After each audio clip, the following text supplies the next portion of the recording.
Alright. It's the night before.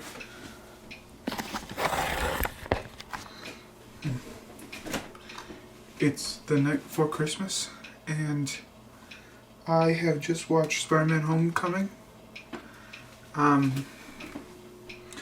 Thought I'd give a summary. I watched it in theaters a while back, and I just got to re-see it again. This film is a pretty enjoyable film. It shows how Peter Parker adapts to being Spider-Man. It's like an origin story, but without getting into the Uncle Ben details. I really liked how I really liked the Vulture character as a villain. He seemed like an everyday Joe who just kind of became evil. So there's that. I really did enjoy the humor. There's a lot of humor. There's two characters in it, MJ and Ned, who are good. They bring a lot of comedy to the movie. I thought it was pretty solid. It's mentioned in this film that the first time this version of Spider-Man appeared, the Tom Holland one, was in Civil War, Captain America Civil War. It's briefly gone over in this movie. I saw the second film as well in this saga a while back in theaters, but I feel like there's something I should kind of go over so that, you know, when you watch the second one, that it's probably good to see these other films too.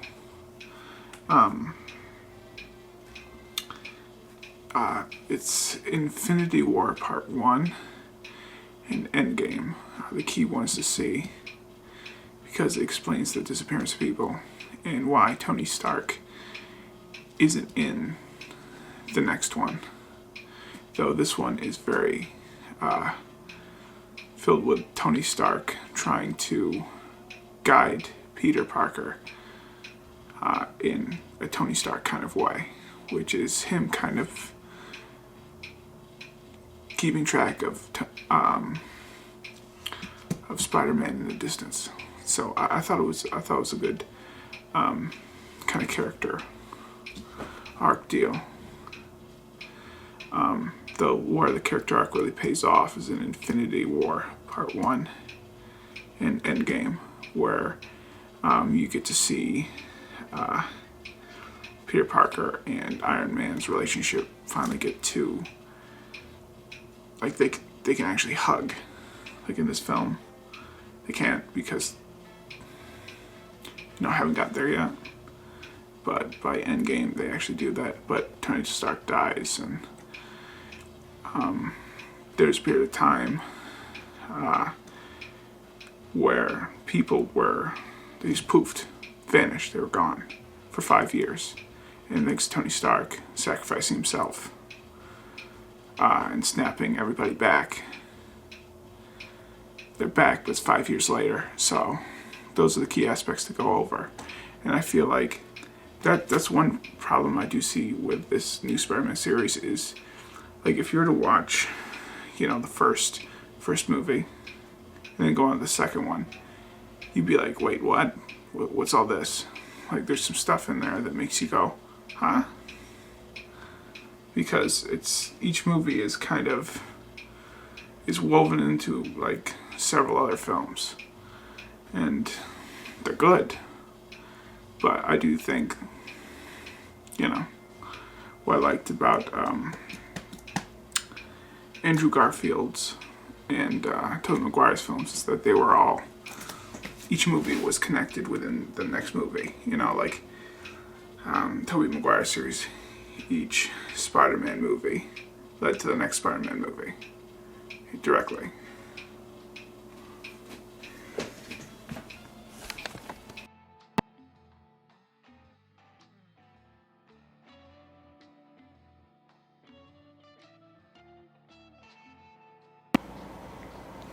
So, I just got done seeing Spider-Man Far From Home, and I thought it was a solid film. What do I want to say about it? Okay, it starts out with the effects that were from Infinity War and Endgame, where people disappeared and came back, kind of deal that was addressed. And that Tony Stark is gone, along with Iron Man. Iron Man's gone, along with Black Widow and Captain America. All three of those people are gone by the beginning of the movie, because of the events of Endgame and them dying off.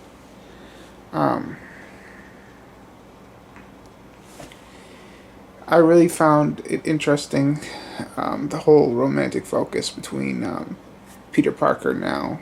He's like obsessed with trying to win over MJ, and by the end of the movie does that.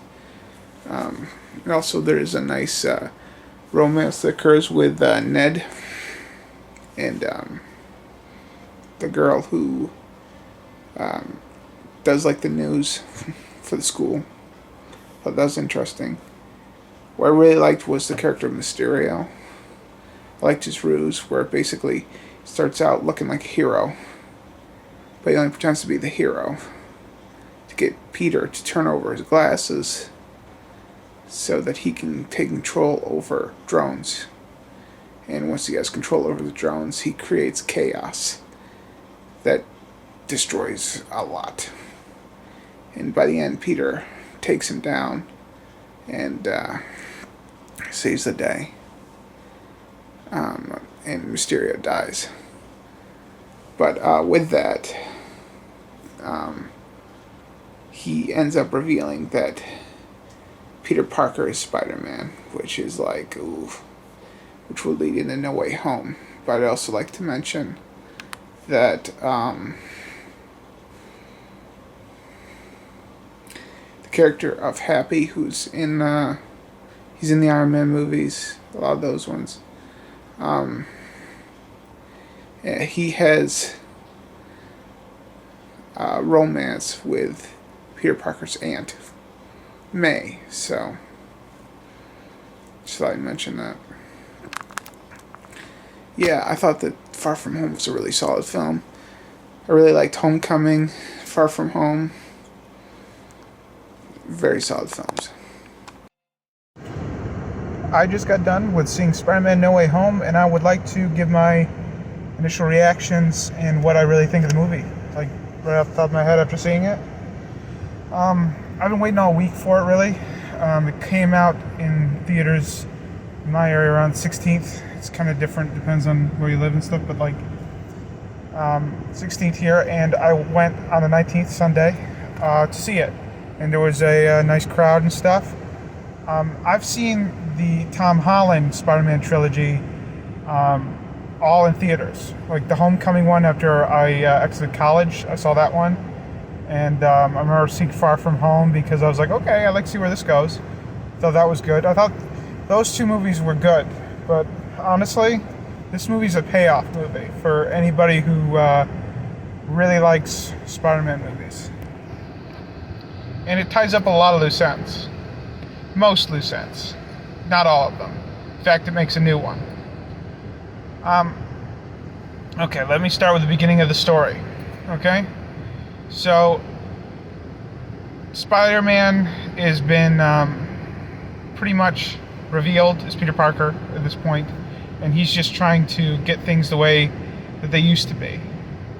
And unfortunately, by going to Doctor Strange and him talking during his spell, he ruins that very quickly, and things go haywire. Bringing in the multiverse, which is bringing in from Andrew Garfield's Spider-Man and Tobey Maguire's Spider-Man villains. All of those. Pretty much all the memorable ones from the movies. Except for James Franco's character. He's mentioned, but like he's not in this movie. But they do bring a lot of the ones that just, were killed off. They bring off all the ones that were really killed off in the prior ones. And the main villains are, there's a lizard. Jamie Foxx reprises his role. I mean, there's a lot of reprisals of the roles. The lizard, Jamie Foxx plays as Electro again, but this time Electro looks a lot cooler than in Amazing Spider-Man 2. He just looked really lame in Amazing Spider-Man 2, but the design in this one has him look a lot better, character-wise and design-wise. And there's Green Goblin.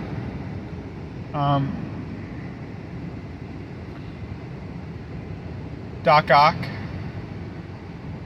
Let me make sure I get them all. Oh, Sandman's in there too. I think it's 5. Sandman, Doc Ock. I think it's 5. It's really 5.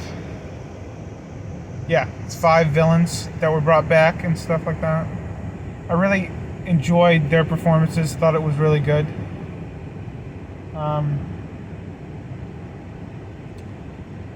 When I saw this movie and stuff, I wasn't sure what 100% what I was walking into. But as the story goes along, it does weigh a lot of fan service. So, one of the sad parts of the film is Aunt May dying. She gets killed off. And that's kind of a moment that's a lot like an Uncle Ben moment, basically. It's just redone this time through it's Aunt May, not Uncle Ben. And it's kind of like, it's sad they took that route with her character, but, he got basically the Uncle Ben setup just through a different person doing it. Of great power means great responsibility, that kind of thing. Of all the characters, I think Doc Ock really helped because he was kind of cured early on in the movie. Green Goblin was the top evil character. And I think that's kind of like the ranking there. And Jamie Foxx character is kind of in the middle, and so was Sandman and the other one, the lizard. I like the fact that they went through trying to cure them. I'm glad they went for that rather than killing off the characters. There's more a good feeling seeing that the characters get to live, but they're better now, kind of thing. That's kind of a neat aspect to go with. I'm trying to think of somewhere else to go with this. The Green Goblin basically had a part in killing Aunt May, so Tom Holland's Spider-Man has to really be confronted by, just confront the urge and go against it to kill the Green Goblin character. And Willem Dafoe does a great job as Green Goblin. Even gives out probably even a better performance than his first Green Goblin movie. He's all in. I really like. It's really good. Really good. They did bring back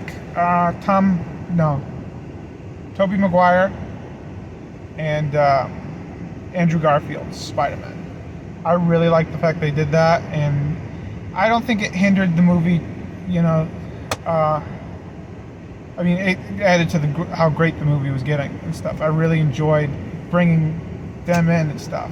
The only reason why I think it hindered the movie was because, it's Tom Holland's Spider-Man character story. You bring in other, fan favorite Spider-Man, they probably take up, people would be more rooting for them than they would be Tom Holland. It's the kind of thought. But to be honest with you, they're all on the same level. It was very good. It was very enjoyable. I really got a kick of 3 Spider-Men in the same movie. Great. It's great. All the villains get cured. I really like that aspect. One thing is where I feel like they created a loose end is really just kind of like Spider-Man at the very end wishes nobody knew Peter Parker.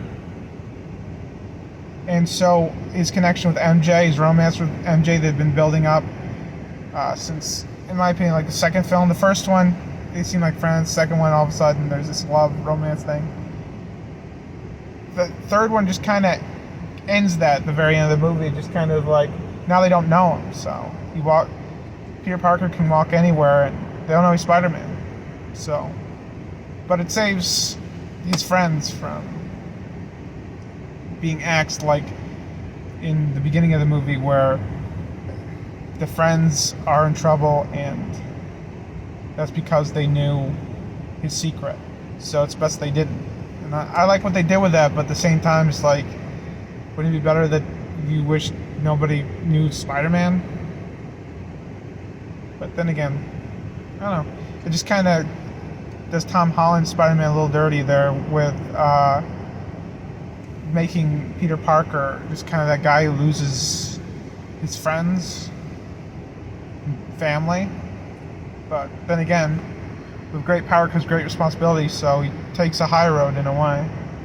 But I do kind of say that moment there at the end of the movie, that kind of made me go, oh.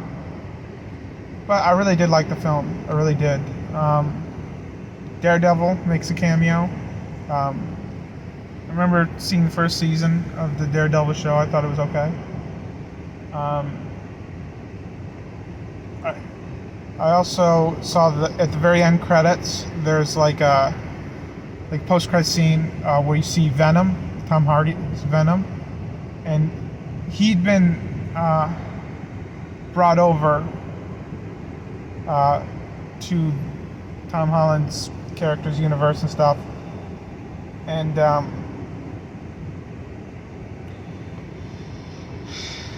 then he's brought back to his Earth, but he leaves a piece of Venom, so there's somewhere to go with that in the story. Also, there's Doctor Strange, Road to the Multiverse of Madness. That's going to be a movie that'll come out probably mid-2022. I wouldn't be surprised if that movie comes out then. I think it's the Multiverse of Madness is going to be an interesting film. I don't doubt that. I really did find that to be an interesting film. What else? No, I don't got anything else. I really enjoyed seeing this movie. I've been kind of waiting for it all week long. I'm a Spider-Man fan, I'll tell you that much.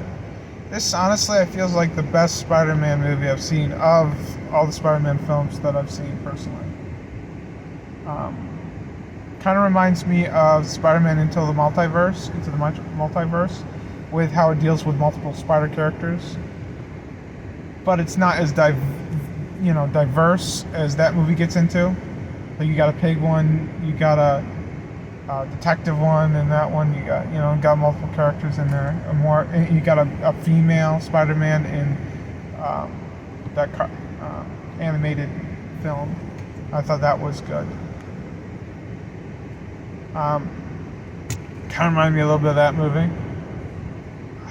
I really enjoyed it. I think it's the best Spider-Man movie, honestly, that I've seen, from the original Tobey Maguire trilogy to the Andrew Garfield 2 movies, and to this trilogy here. I think that this Spider-Man No Way Home is honestly the best Spider-Man movie of all of them. It does a lot of good fan service, it does a lot right. It's a payoff movie. Really enjoyed it, and those are my thoughts. I'd give it a 9 out of 10. Really solid.